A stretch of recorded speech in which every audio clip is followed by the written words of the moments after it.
Kamusta, mga ginigiliw kong tagapakinig? Narito na naman po kami sa pagsasadula ng mga pangyayaring lumikha ng suliranin at bagabag na humitik at naging mahalagang bahagi ng buhay. Mataos naming layo ni magdulot na ikagagaan, kundi mang tuloy ang ikapapawi ng hapdi at kirot ng pagdurusa o agam-agam.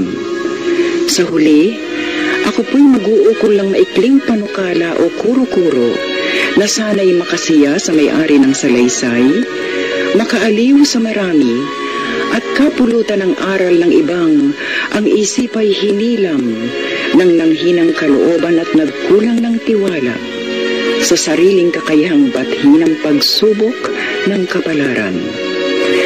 Ito po ang kasaysayan sa mga liham sa inyong Tia Deli.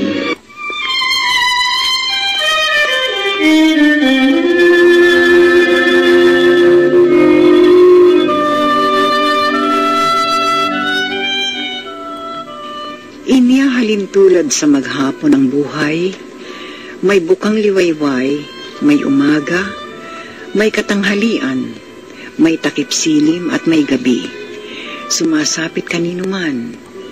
Wika nga, kung may kapanganakan, may kamatayang una-una lamang ayon sa may kapal na nagpahiram ng buhay, upang magsama na sa buhay na walang hanggan. Isang taga-Payagan East, Ballesteros, Cagayan West ang sumulat na nga nasa dapit hapon na ng buhay silang mag-asawa. Saklot ito ng pangamba sa maaaring mangyari kung sakasakaling ang sumapit na ang pagdatal ng hindi maiwasan. Tatawagin natin ang may padala ng liham sa pangalang Lucina. Dahil sa isang bulaklak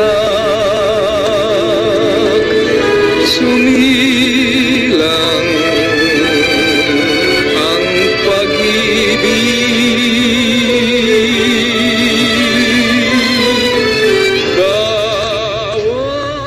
Dear Tia Deli, 60 taong gulang na po ako at ang mister ko ay 64 na taon na.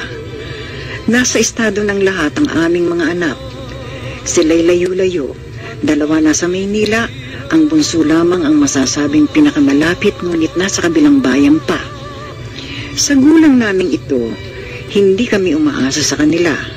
Kaya pa naman naming mabuhay, kaya pa naming magbanat ng buto. Alam mo, Lucina, ang sipag ninyong mag-asawa.